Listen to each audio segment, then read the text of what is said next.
So it is a privilege and an honor to be here with you today. My name is Brian Brown, and I have the responsibility, which is also a privilege, which is also a gift, to be the chair of the program on race and equality in language and education here at Stanford. Y'all are better than that. So here's the question. Why would you need a program on race and equality in language and education? So the three things we're going to talk about today are the very reasons. Here's the first. We live in an incredibly diverse society, meaning multiple cultures, multiple language practices. If we were in Canada, we might have a greater celebration of our multilingualism. We don't really do that in the United States. Our education system does not reflect our linguistic and cultural diversity. As such, we often find ourselves in a place where we have multicultural students, multilingual students, and monolingual teachers struggling to find a way to serve this incredible population. Issue number one. Issue number two, the way that we represent what's happening in school is often dishonest. I would argue that those who have taken aim at critical race theory never spent hours reading the beautiful book, Facing from the Bottom of the Well by Derek Bell. They never struggled with the ideas of interdisciplinary racism and gender overlaid and intersectionality as argued by Kimberly Crenshaw. And so the media representations of what is actually happening in the school suggests that we as educators are not actually explicitly communicating what is happening and why and what we want to accomplish in our school. Media should be a tool for empowerment, not a place for divisiveness. So the question is, what can we do? Our third session, this is where you come into play. We come into play in the first two sessions, but this is the third. Is I understand how you as educational leaders lead departments, even if you don't want to. You become the voice of reason. If you become a great teacher, you become an administrator, and you become the person who leads communities and content.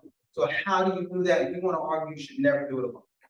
So the third session is a working session, a design-based thinking exercise to help you learn how to build more equitable and empower communities of practice by doing it together. So that's why you need a program on race, inequality, language, and education. So I am gifted with incredible former students, colleagues. We realize that in the Bay Area, we have among the world's leading scholars and issue language on teaching. And so we brought them here for you today to hear from. So issue number one, right? We talked about multilingualism and how we can use it as a tool for improved education. Well, we have a gift. And to properly introduce our panelists today, I forgot. I'm going back. We're good.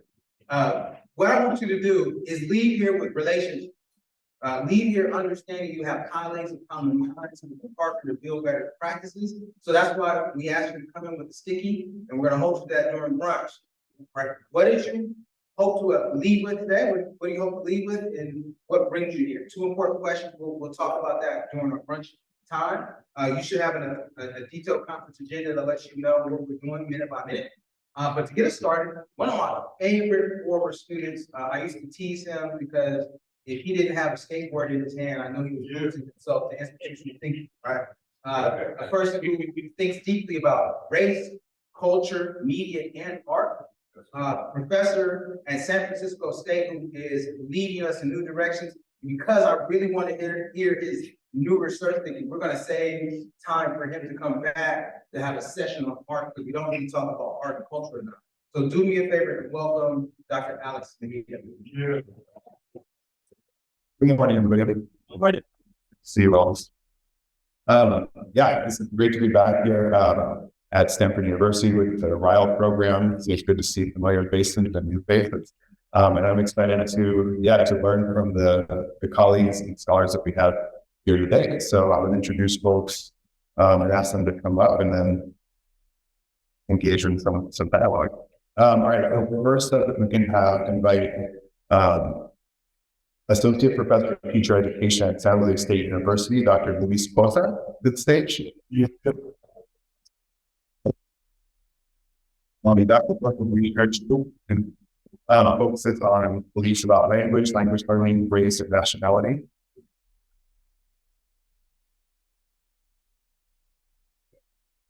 Working out the the Lomelí. So, okay. So Luis's work focuses on language learning, race, nationality, and education context and policies. So we're trying to hear from him about that. Next up, we can invite up Dr. Travis Bristol.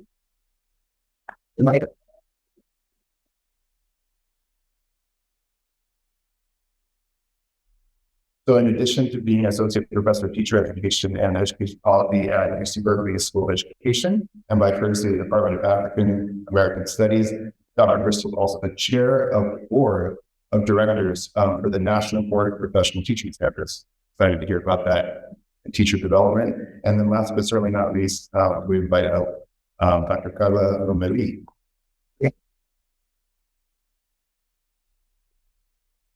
Dr. Lomelí is a professor at Santa Clara University, and his work focuses on language literacy, multilingualism, and ethics of parents. Excited to hear about that. Here.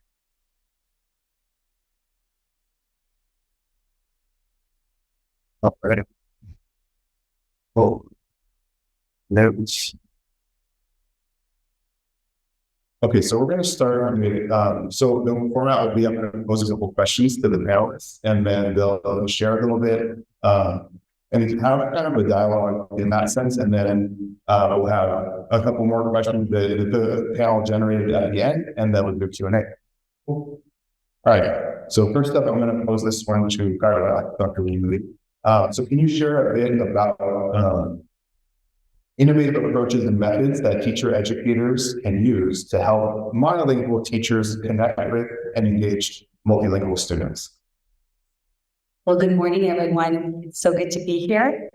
And when I think about multilingual learners, I think about their experiences from classroom to classroom. So a little bit of a background: I was a former high school teacher in East Side San Jose. I'm an immigrant myself, so English is definitely my second language.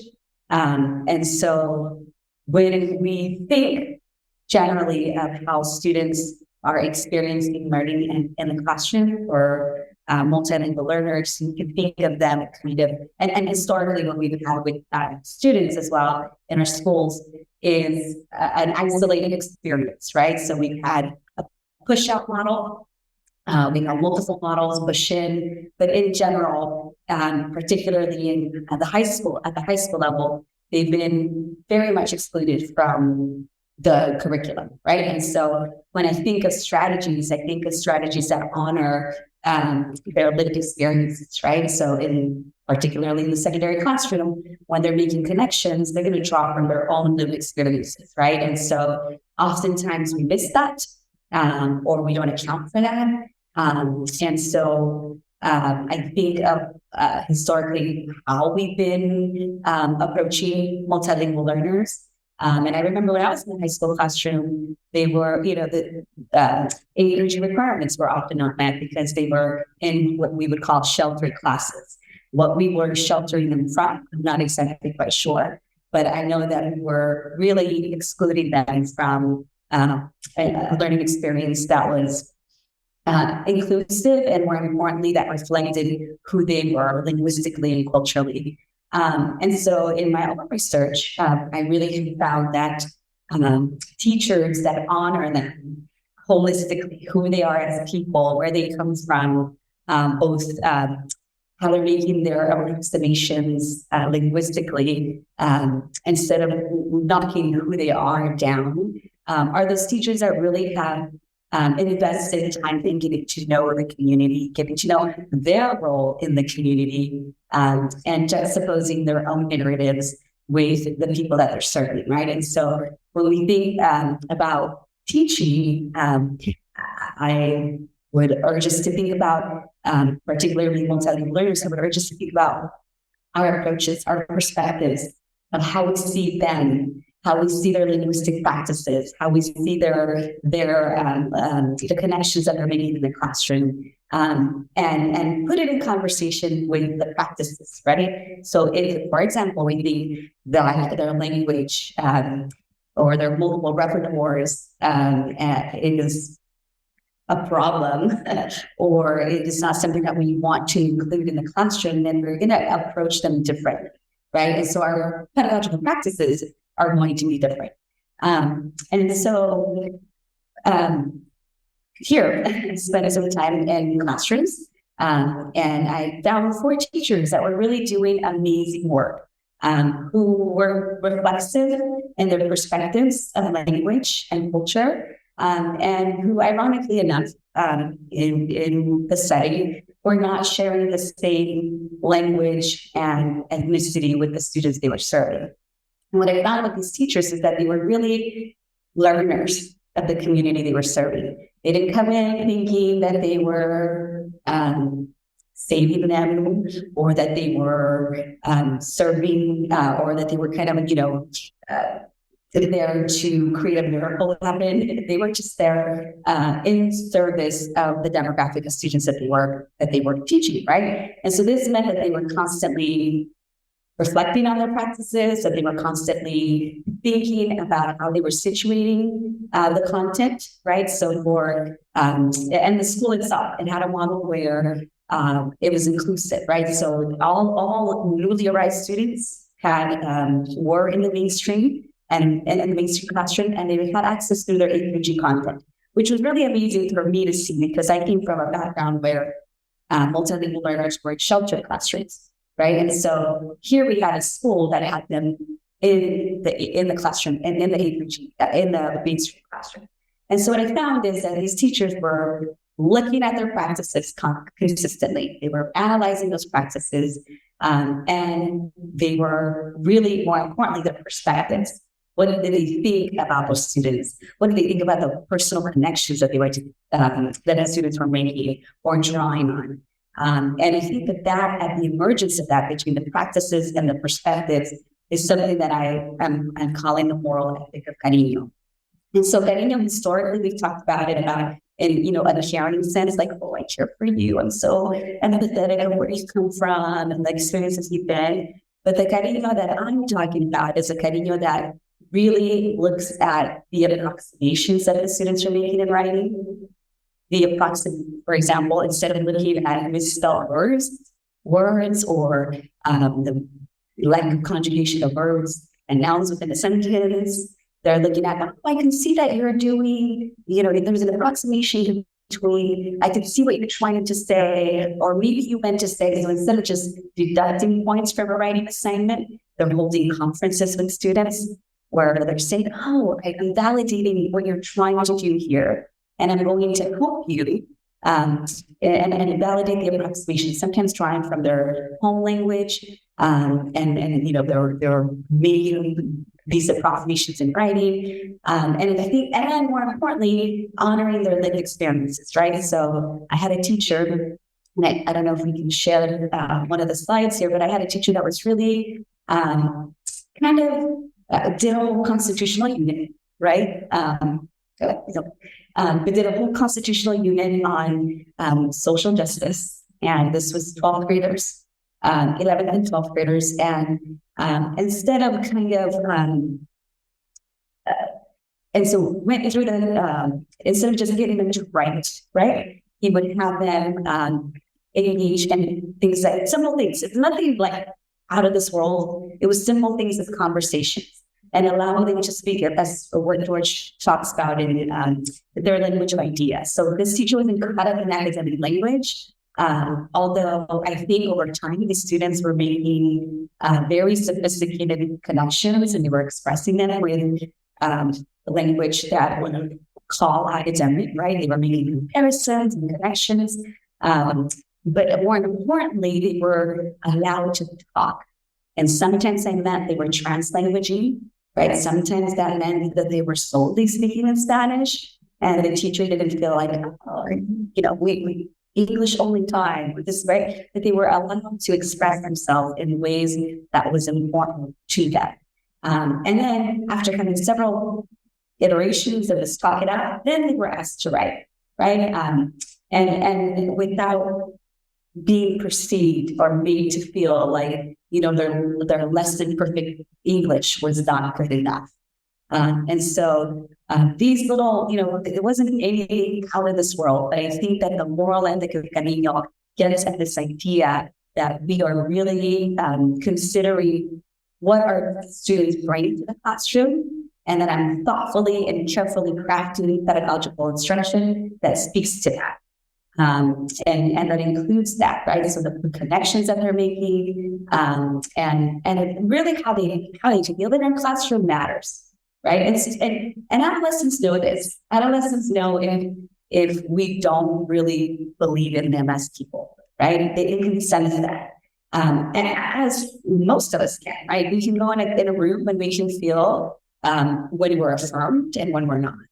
And I think that linguistically affirming children and adolescents, and how we do that, carefully thinking, how can I do that in this instructional practice? How can we shift things, right? And being honest and having conversations about what I can look out and adapt and really make work is really something now that moves away just from an ethic of care, but more about linguistically and culturally thinking. How we're seeing these practices, and how we're seeing these students and their experiences, and how can I shift my practices.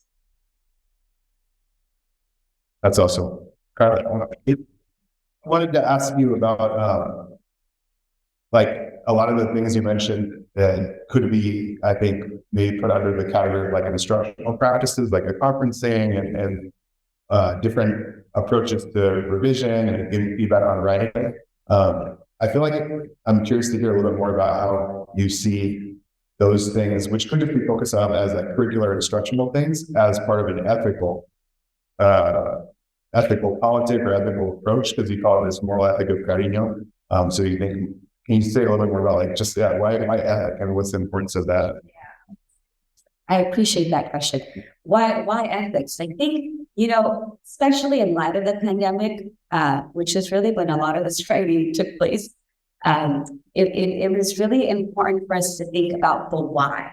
Why are we in this? Why are we coaching students, right? And that was particularly difficult when we were asked to shift instruction in ways that were new to us, right? And our students became little Hollywood squares on screens. And it was difficult, I came, my first year was 2020, 2021. And in 2022, my students were like, oh, Dr. right?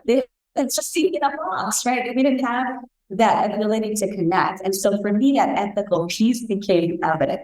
Like, we need to analyze, why are we in this, right? Are we in this because it pays the bills, which is the wrong profession to pick? But are we in this because we truly want to, is it a political stance, right? So teaching for me is a political stance, right? It's about, how do I make sure that students who are coming to this context, the schooling context, are being accounted for, that they're being included. And so that's standards are not going to get to that. Standards don't get to ethics. Standards don't get to this notion of, why am I doing this? Why am I getting up in the morning and showing up to this 9th grade classroom, to this 6th grade classroom? And what can I do to ensure that my students are being humanized, that their stories, that their life experience, that I'm speaking to them, from text selection to the way that I analyze their writing. Thank you very much. One more question for you, if that's okay. Could you share some success stories from your work in teacher education? And one of the questions that you had written down specifically asked to focus on success stories with monolingual teachers who've been effective in working with multilingual students. So if you want to focus on that part. I think that in general, having taught in a school that served 99, I think it was like 95%, 98% English language learners, or reclassified as English language learners, or bureaucratically labeled as such. I had this notion that, and I'm going to be absolutely vulnerable, but I had this notion, like, to teach immigrant-origin students, you have to be an immigrant-origin. Otherwise, you just won't get it, right? And what I've seen in students and teachers, I think my work really focuses on practices and perspectives that really anyone can embrace, embody, right? And what that requires is heart. What that requires is an alignment between mind and heart, right? And I think that that's something that moves me away, right? It's nice if but there's some teachers that, it doesn't matter. They could also be culturally and linguistically diverse, but they can have deficit views of the students as well. So a realignment, I think, for me, heart and mind in teachers, regardless of creed, regardless of where you come from, I think is really what I see to be successful, right? Like, can you see me? Can you see my story? Can you see, can you affirm my language? Can you affirm my culture? Can you affirm, can you enact that and practices and move just beyond the perspective? Does that reflect in the way that you are including me or attempting to include me and affirm me in instructional practices? So for me, I think it's alignment, realignment, and the humility, the critical humility to do the work, right? Like, oh, that didn't work. I thought that was going to go this way, and that didn't work. Let me reanalyze that. Let me reframe that. Let me reshape that. Let me retool that. And I think that without, Yolanda Silly-Reese has done a lot of work around this, right? Without that critical humility, we can't do the work that's required. And I think that oftentimes our profession, the teaching profession, pushes us into isolation, right? We are really caught up in PDs that are data-driven, right? And not necessarily people-driven, right? Not necessarily community-driven. And that's a different paradigm. Thank you. These questions about recruitment and training of teachers feel really important, and it's exciting to think about like what possibilities there are for teachers from all different communities to take a solidarity stance with the communities that they're working with in schools. And on that, I wanted to ask Dr. Bristol a question about what do you see as the most significant barriers that are preventing greater diversity in the teaching field, and what strategies have you found effective in overcoming some of those obstacles? Good morning. All right. So good morning. So three ideas here. The first is around suspension. Black students, Black preschoolers make up about 18% of all preschoolers. Yet they represent 40% of all students suspended from preschool. We can't bring in and say that we want to recruit people into a profession if we disproportionately suspend them before they can actually consider teaching. And so oftentimes districts will say, how do we get more Black and Latinx teachers? And I'd say, well, show me your suspension data. Sure. And so one of the ways that I was thinking about suspension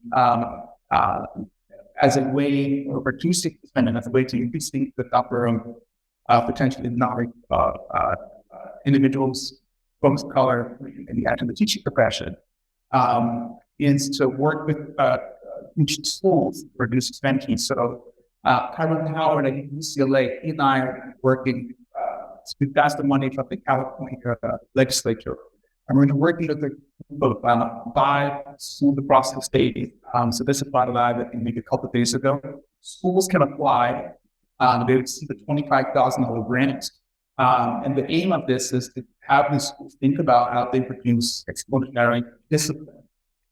In order for schools to part of this initiative, they have to have a superintendent and school board members sign on, because we know that principals can't lead alone. There has to be an infrastructure, there has to be some data conditions such as superintendent and the school board. So the first place is suspension. Again, districts say, how do we recruit more candidates, more people to enter the profession? And I say, well, show me your retention data. We aren't paying enough attention to retention at schools due to Black and brown teachers, what they do to Black and brown students. So the data are clear that Black and Latinx teachers have higher turnover rates. They exit and they move schools and the profession at a higher rate than their white Asian American colleagues. So we have to think about retention. How do we think about retention? Well, teachers don't leave their students, they leave their principals. Teachers don't leave their students, they leave their principals, because their principals haven't created the working conditions that allow teachers to teach and thrive. And so some of the new work I've started to do is I've started to actually teach in UC Berkeley's teacher program and UC Berkeley principal leadership program. To work with aspiring leaders to think about how they can create the engagement conditions at their schools to support the better teachers that we say now. The third piece is around debt. So we know that particularly Black and Latinx college students have a higher debt burden than their white peers, and they're not considering teaching as a profession. I went to a small liberal arts college. I'm a health student. And so I wanted to become a lawyer because I had tried before looking for work. I remember that the students at my undergraduate institution seeing a sign that said, if you want to become a teacher, right, this foundation, the Rockefeller Brothers Foundation, will pay for you to get a master's in teaching. I said, I'll try teaching. And I had a professor say, well, you should apply to Stanford. I did one and about Stanford with that Chelsea had gone there. I'd never been to California. So we're in a racing book. And I came out to Stanford in 2003. I did the STEP certification program. And I was still in teaching. And so having some organization say you're going to cover the cost of your preparation made you really think about entering teaching as a profession. There I am still teaching. So suspension, retention, and debt. Those are powerful things to put in connection with each other and super important. I appreciate you, Dr. Driscoll, for doing that. Particularly bringing it back to the suspension of Black and Lucky men and other people of color. And so that's on the recruitment side, right? In terms of what would help, get a more kind of diverse teaching force. And I'm curious if you can talk a little more about what impact would that diverse teaching force have on students, particularly those from diverse backgrounds, and how can teacher leaders advocate for positive impact?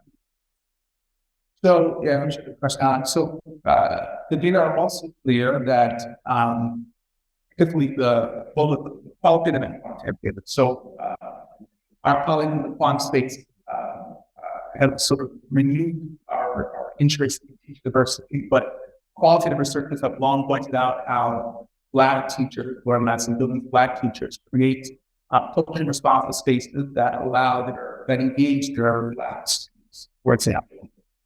More recently, with access to quantitative data, I think as a function of No Child Left Behind, quantitative data points to provide clear evidence that for Black students, when you have a demographically matched teacher, so that is a Black teacher, you have lower rates of suspension.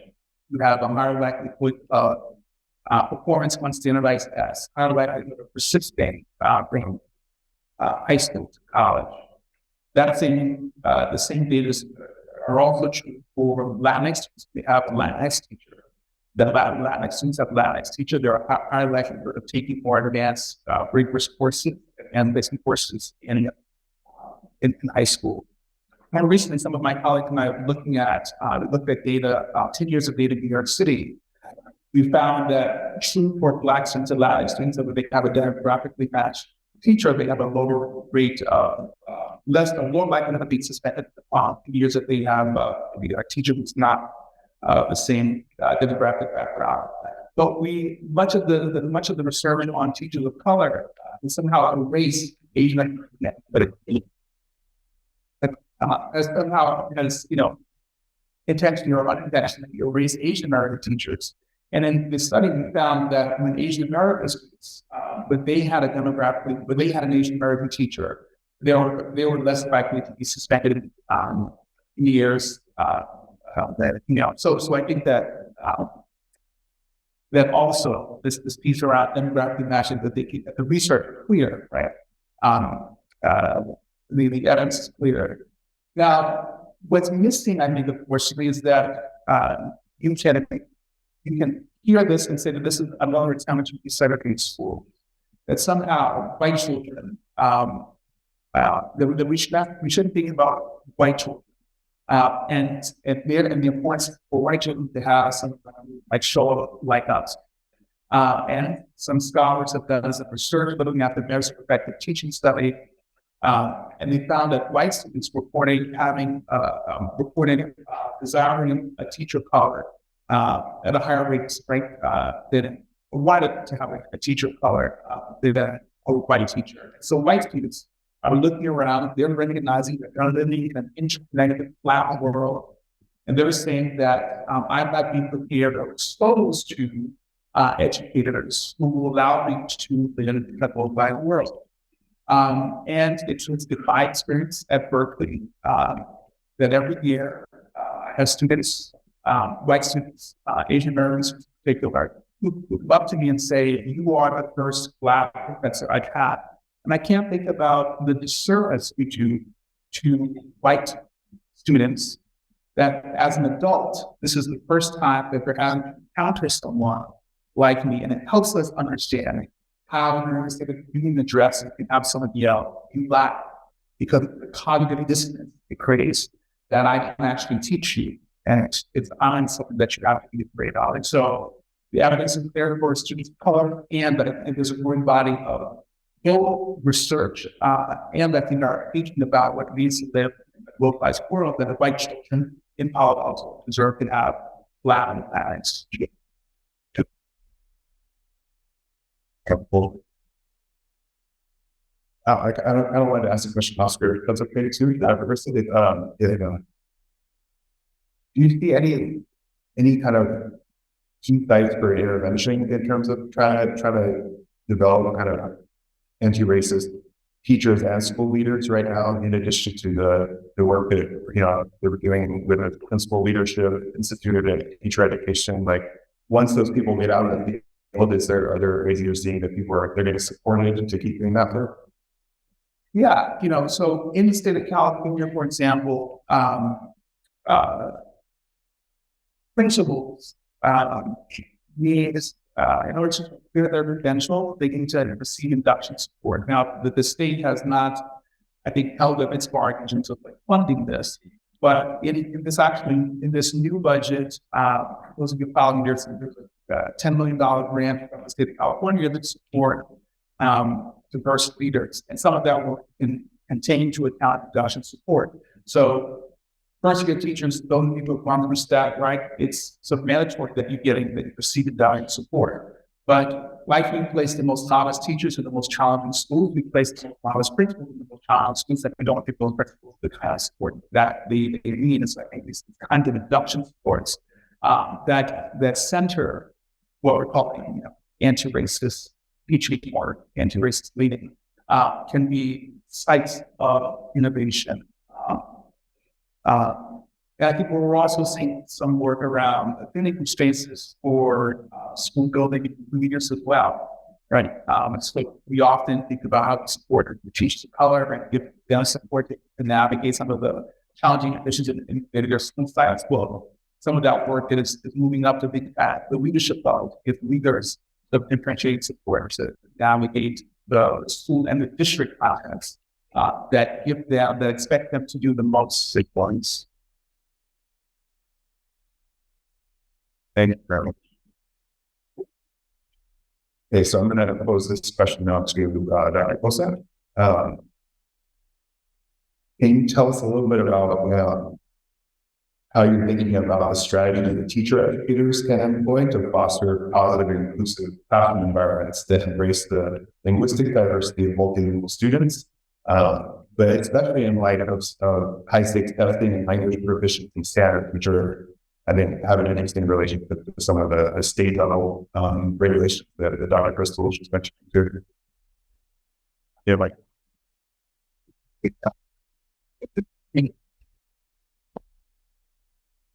All right, great. Thank you for the question, Ansing. I was nervous to go there because I knew these would both be topics to follow, but now I'm great. I get to build on their ideas.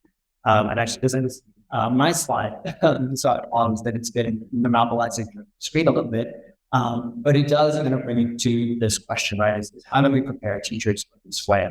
And so, we draw from San Jose State University, and I'm the co-coordinator of our ethics program, which was born in high schools inside San Jose, and preparing teachers in light of the new outside graduation environment, prepare teachers to teach data studies constantly. And it has since expanded, thanks to the generosity of college, right? And then also into the state. So we recently secured the state grant, the teacher prevention mission, in large part on our teacher diversification and what it's doing. To extend it to elementary schools too. So even in schools that don't have an ethics class per se, but have want teachers who bring these kinds of decisions, right? This meaningful attention to students' full humanity into better preparation to create this kind of ethics studies ecosystem, right? And so what we sort of advance, what our central frame in the ethics studies residency program, ESR, is this one here on the right. And each of the districts that we're working with has kind of shaped their own kind of core framework around it with this model. But if you kind of sit aside across the different districts, these are the things. And so at the very center of everything, before we start mapping out like year-long scope and sequence, before we start designing unit plans, we start with why message, right? What are our core values, right? And they're all around gains of humanization, liberation.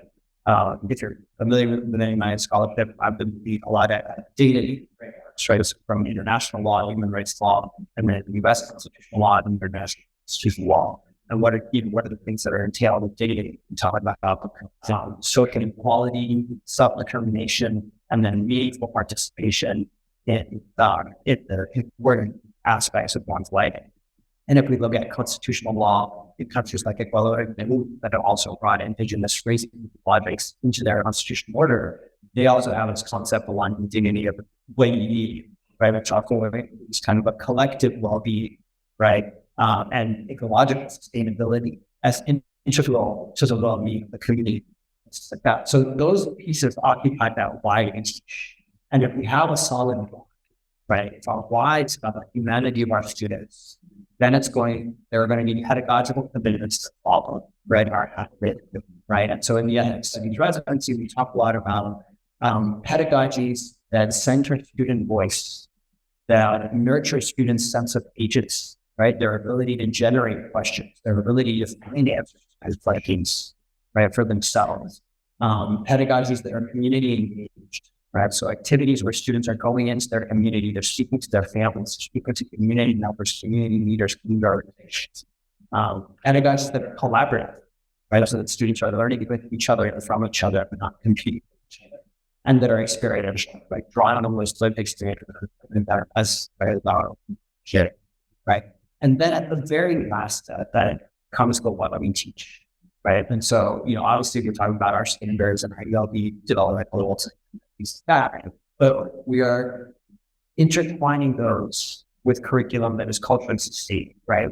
That recognizes and affirms students' lived experiences, the contributions and experiences of the communities coming from, right? That fosters deep learning, right? So ethics studies is not about just kind of presenting an alternate narrative of history, right? It is about helping students think analytically, critically about why things are the way they are, the historical, political, and social forces that have people evolve the way it is, right? And what are the ways that students themselves experience change in that sense, right? And why have certain dominant narratives taken hold, knowledge been marginalized, right? And then again, teaching for critical consciousness, and so exposing students to different perspectives, particularly highlighting the perspectives in there because of community of color, right?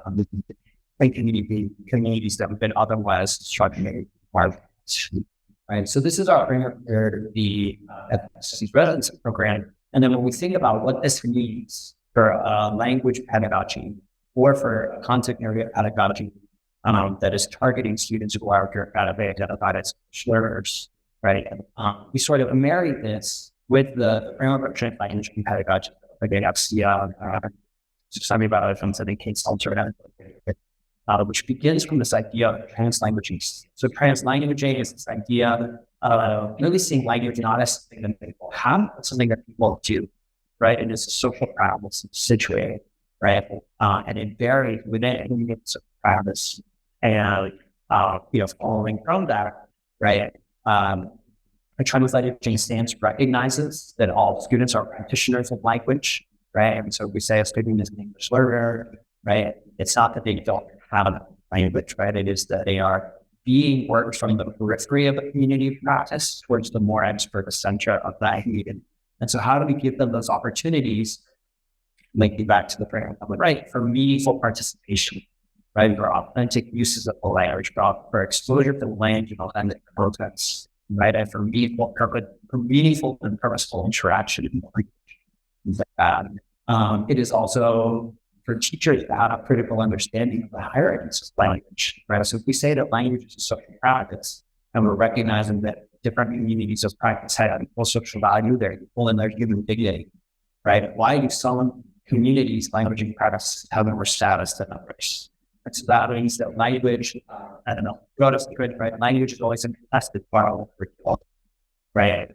We're helping students make those connections between or students in the school of bad acts of self-colonialism, imperialism, right? Ways that language were spread, right? Disseminated and imposed, right? In ways that created status hierarchy amongst languages. And so from all those ideas, we implement that into design. So we build lessons planning and student grants and assessments that give students opportunities to bring in different from their language practices. We are very mindful as educators to distinguish, right? What do students need to get out of this lesson, right? Is it just a content objective that can be achieved in their own language? Is it a general linguistic objective, right? Is that, I want them to be able to formulate questions, right? I want them to be able to compose a paragraph essay, right? So that might be, kind of a language objective, but it doesn't have to be English specific, right? Or is it a target language specific objective, right? And so once we can kind of nuance those three sort of tiers of objectives, that provides a lot of flexibility for educators to meet students where they're at and to help them grow with the appropriate stakeholders to language practice. And then finally, translate engagements. And those are kind of the moment-to-moment adaptations that all educators make, right? How do you know when to remove the scaffold? How do you know when to add some more scaffolds, right, based on what you're seeing? And if you have a translanguaging stance that is deeply connected to your why, right, your shifts are going to be very different than, if your pedagogy grows from, 50 best tips for working in fields, right? From that kind of model where you're going to be kind of growing strategies out there and with their intention on purpose value. I'll ask my question here without my safety. Thank you for sharing this. This is a lot in ways to situate the language pedagogy stuff with the ethnic study of residency framework. Super interesting. Went away. But I'm curious. Thank you. Like that. I'm curious. Can you talk a little bit about challenges or opportunities that they face trying to support people in apprenticing them into this framework? Because I can imagine for some people who come in with a certain political stance, this is intuitive, it makes sense, but for other folks they're in your programs, it might be a lot. So how are you negotiate that? Yeah, I also realized I didn't answer the second part of your question previous about the standardized testing. So, but it plugs into this too, so I'll get to that. So yeah, one of the luxuries that we have on getting study program is that it is a selective program because we fully fund the teacher candidates who don't do it. So we cover 3 semesters tuition, most needs plus a $5 stipend. I don't know if that's college, maybe very far with the area, but it's, you get better than college, right? So it is a selective program. We are able to help folks who have experience. But I will say that based on the success that we've had in the academic studies residency and similarly in our Bilingual ECL pathway, we've been more and more sort of using that to broaden our program. It is informing our admissions practices large in teacher education. And then, even when folks come in, I would say in some cases it is directly oppositional, in other cases just more uncertain, right? Unfamiliar with ideas like this, but certainly very open to that. Right? I think we keep in mind the why, right? So most people share that why, right? And I believe in my students and I want my students to flourish, and they just may not have the same idea of flourishing looks like away, right? And so making sure that they have plenty of opportunities to connect to students, families, to students community, right? Providing them with opportunities for themselves, also critically analyze the histories of schools, right? Sociopolitical forces that have shaped schooling, right? The opportunity to compare public schooling structures in the U.S. and elsewhere, right? And to see that these things are not inherent to education, right?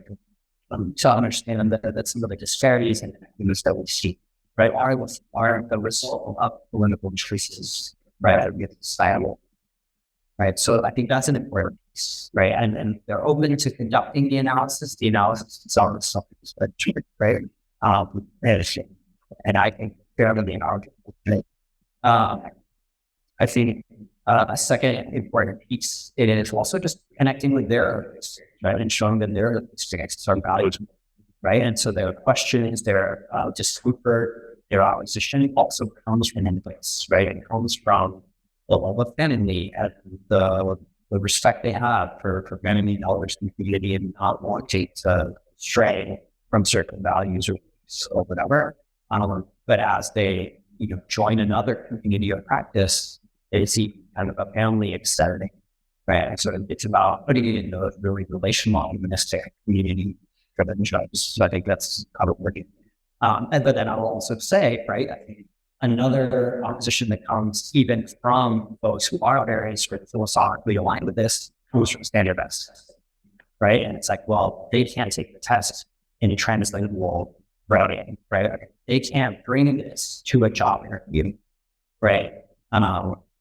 No matter how much I welcome it into my classroom, no matter how much I affirm it, right? They are still being surveilled and judged by these language hierarchies that we're responding to, right? And so that's where that kind of critical language awareness and meta-linguistic awareness really comes in, right? It's we're teaching them the rules of the game, we're explaining to them the history of this game, right? We're teaching them the inequities of this game, and then we're giving them the tools to self-determine how they want to opt in and opt out of this game. So there are many ways where we can adopt, right, those codes of power that we said, right, to excel in the game, to get far and change it.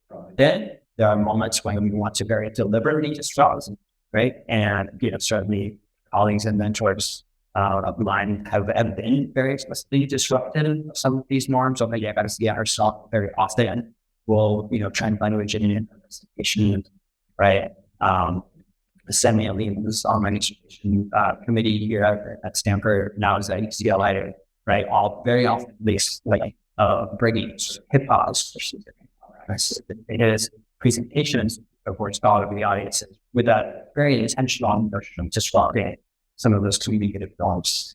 And so if we give students that critical language awareness of, this is how language is expected of you, right? And I'm going to give you the tools to play along if you want to, right?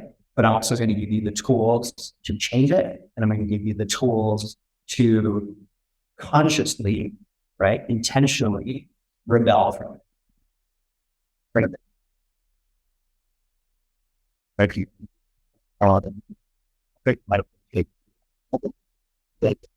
the mic for a second and then pass it back. Cool. So we've heard from all three of the scholars over here on the panel, and I'm excited to be thinking about the politics and dynamics of demographics of teachers and teacher leaders and how that intersects with these ethical and pedagogical and political questions also. So I'm curious if we as a group kind of contributed a series of questions that relate to teacher diversity and also the questions around multilingual youth and multilingual pedagogies. So I want to start with, I'm going to pose you a couple of questions to the group as a whole, and then pass it to you all, so you all can also put some questions on the table. But I'll start with this one, which is looking forward. So in your vision for the future of education, what does a diverse and inclusive teaching profession look like? And what steps can teacher leaders make to make that vision a reality? I'll pass it to others interested in going on first.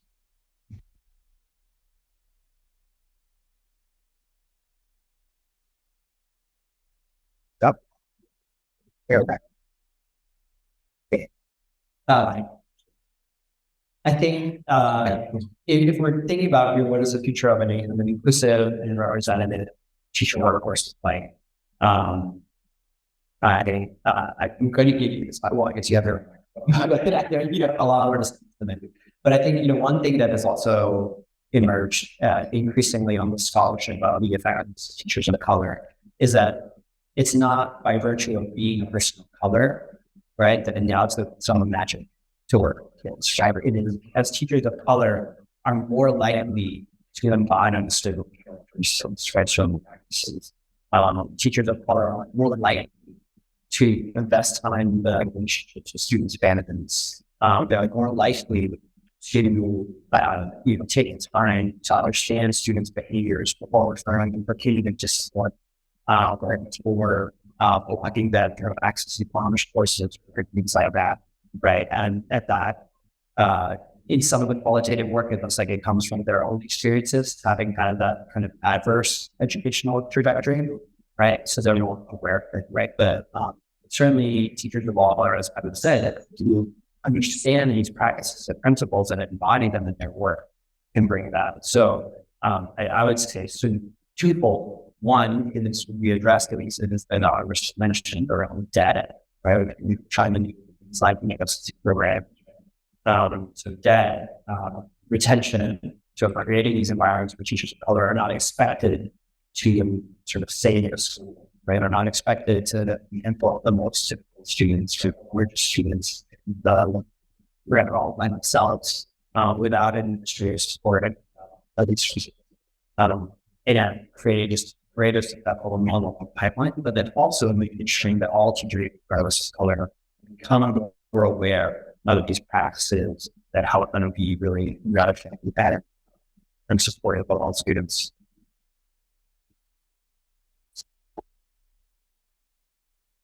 And just building off of what you're saying, I think that also when we're thinking about how we care for the teacher as well, right? So, Travis had mentioned, teachers don't move away from their students or their school. They're moving away from the structures that are in place, right? So how do we get the retention and how do we protect them when they're doing the work, right? If they're actively working to include them linguistically and emotionally diverse students, if they're actively thinking of ways to account for inclusion, and that's work, right? Sometimes, particularly for teachers of color, right? We have our own processes that we have to kind of encounter. And then we're asked to do the work, and then how are we being protected, right? From retaliation, from misrepresentation often, right? And so, and I spoke a little bit about critical humility. When we're thinking often of just data, this is what the standard said, this is the scores, that your student is less than proficient or close to proficient or whatever the terms are, then we're not making space to do the work that requires critical humility that leads us to analyze practices, right? So I think that's how do we create an ecosystem within our professional development that really accounts for that inclusivity, that accounts for some from some space to just analyze data. And I think that, I can think of it with my 9 years of teaching next school, every professional development at the beginning of the year began with data-driven dialogue, right? And so we would pull out the scores from 9th to 12th grade. But there was no accounting for any of what was talked about today, right? And how do we translate language? How do we include practices from, how do we include practices that are anti-racist, right? And I think that would require a shift in paradigm in the way we think about professional development and the way that educational leaders think about professional development that can nurture that some love in teachers, that can create space, that can craft space in our ecosystem, that in their tools for professional development. So very commonly think about that.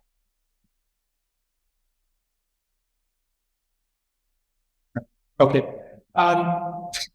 So one piece of this American project that I believe in is that diversity in all of its forms is a strength. That when we have diverse representation, it allows us to think about how do we create the conditions that allow people to thrive, particularly people that have been historically at the margins.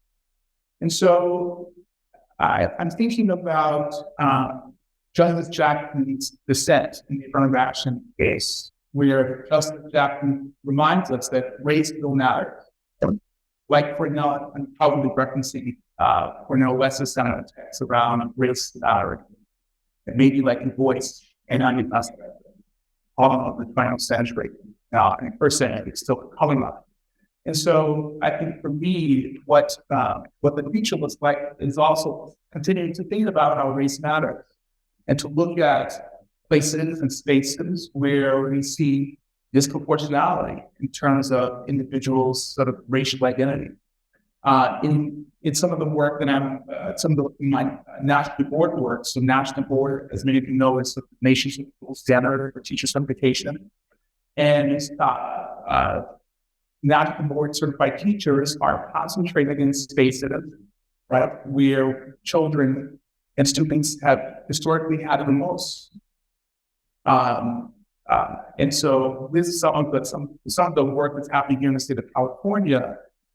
There's an incentive program that incentivizes teachers $5,000 a year to become a national board certified teacher to work in schools that are going to have the least.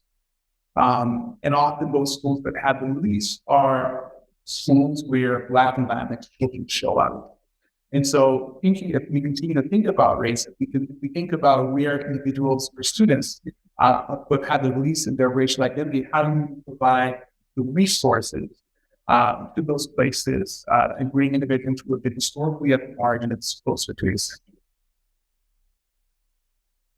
Thank you. Thank you, Dr. Bristol. I think we have time for a couple of audience questions.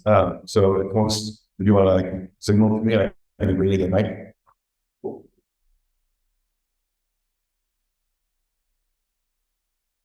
My name is Christina Hebron, and we're at City College of Rivers. That's my colleague from Medicaid. My kid at home today, I'm listening to you. And I have a question, a lot of questions, but this one is for Dr. Bristol. And I wanted to ask you about, you mentioned some research about the increase of when there's an increase in presence of Black and Latino education, there's an increase in suspensions and an increase in retention and success benefits. And I recently read Dr. Seals and involved to community standards. And in hearing this submitted thoughts because there's two things or not they say there's something just a basic but also external right? And so to what extent do you, what is it about, because diversity is one of our problems, right? Like it's a credit established part of the color. So what would you say what is it about that presence that is made that you're not transformation? Yeah, and so I think this becomes the beauty of and the importance of qualitative research, right? Because quantitative research has said that here's the impact, and qualitative research helps us understand the mechanisms, right? And so one of the pieces that we get from friends we get from qualitative research is that students say that they can be the person that they see. That there is people talk about so like role model that. I remember as a graduate student here at STEP, and Adam Brian, I'm sure we're going to start, but Adam, okay. And I remember, right, like as a master's student, seeing Brian Brown, and I was like, oh, there was something. I could see something. I could see like a North Star, right? And so, from the student perspective, that many individuals, some certified that students are saying that they can be the thing, right? That they can see. So that is one example. Other questions? Roll it. Yeah. Good. Can I go to Gareth? Yes. Good morning. Earlier in the conversation, I did hear dialogue about the likelihood of a teacher of color to experience certain things, or we all become ourselves through different manners. And I say that and think about it. I became Black in a Christian neighborhood that was Black. I didn't become Black in a marginal kind of a space. And so because of that, we become ourselves in spaces that either support who we are or that hold those things out in ways that might marginalize us. And so we all arrive to our own identity through different sort of pathways. And it made me think about this notion of more likely to. And I wanted to ask you what mechanisms are there, or do you suggest for teachers who are more likely to invest time or likely to have a certain way of being, to not become one fatigued at the burden of being that person?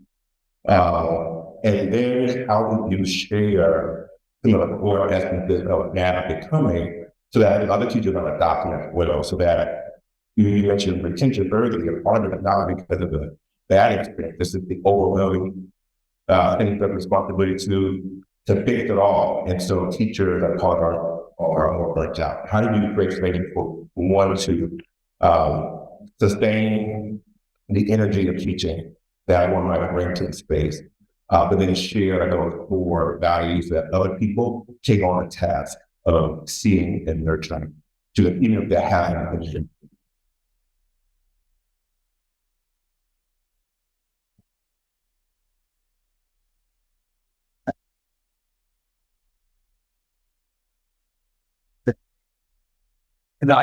Yeah. I share kind of some work we're noticing in our work with the accepting residency is, the folks that we have as mentor teachers in this residency program are very much, as you described, right? These are teachers who are doing the work, who love the work, and because they're victims of their own success, because they love it, because they're good at it, more keeps getting thrown their way, right? So they get asked to head the integrity system to for the school. They get to have the diversity and all that. They get the most difficult children put into their classrooms, right? Even though they're already in the Catholic groups, right? And so one of the things you're finding is that Institute's residency has been a space, one, where they can find community, right? Because at their school, they might be one of one or one of very few. And by being part of the residency, they suddenly are meeting people across the district, across other districts who share their passion, share their commitments, who share their practices. And so they just feel seen in a way that they don't, right? In a way that they otherwise feel taken advantage of, sites. And then the other piece is that by hiring them as mentors, and really, affirming their expertise within the space of the residency, but it's also giving them really purposeful professional development and honoring all of their on the big grades. So I'll say that, but I know.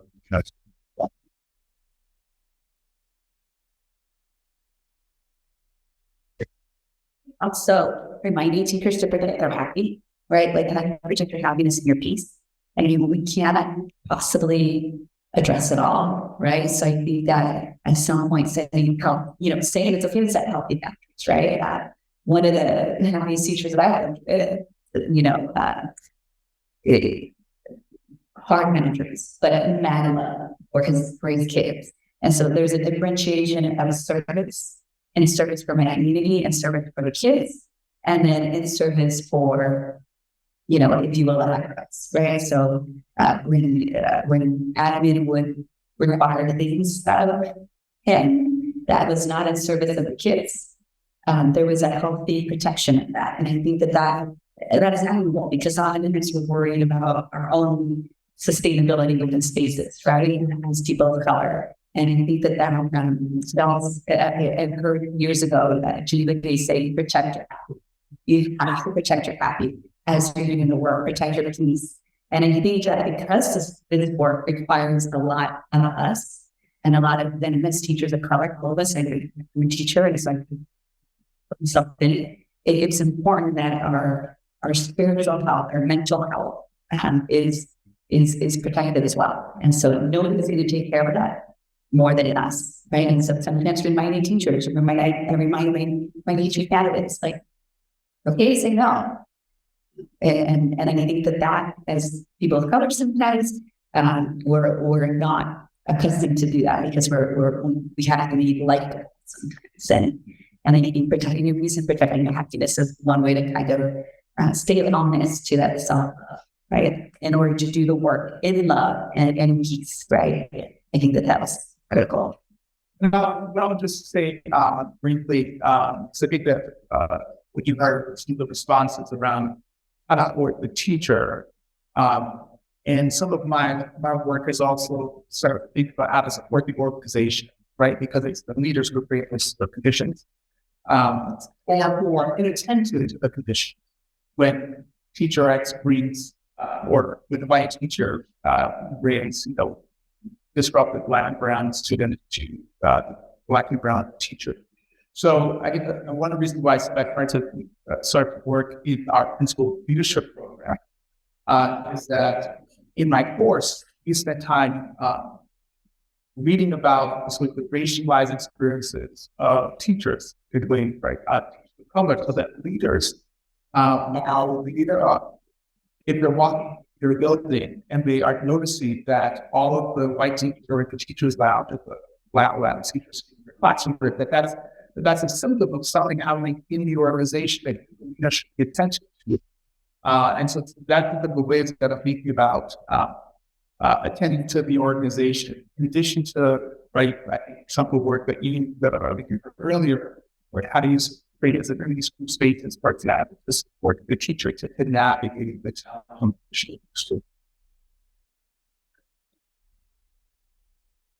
Thank you all so much. I think I'm going to pass now to Dr. Brandon Brown. Now, the University of Nevada Program.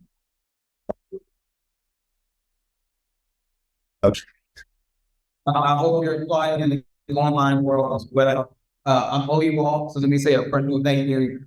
Given what you got, I want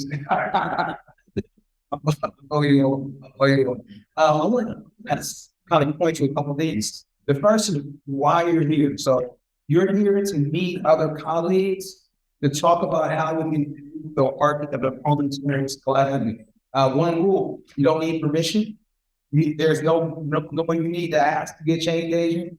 And so here's 3 things I want you to talk about in action tape. Number 1, well, let's say it again, because I feel like you missed that. You don't need to ask permission to change your department, to change your program, to change your institution. We need you to be that leading voice. Now, you guys are free. I keep saying that. Incredible thing that I want you to talk about today in your book.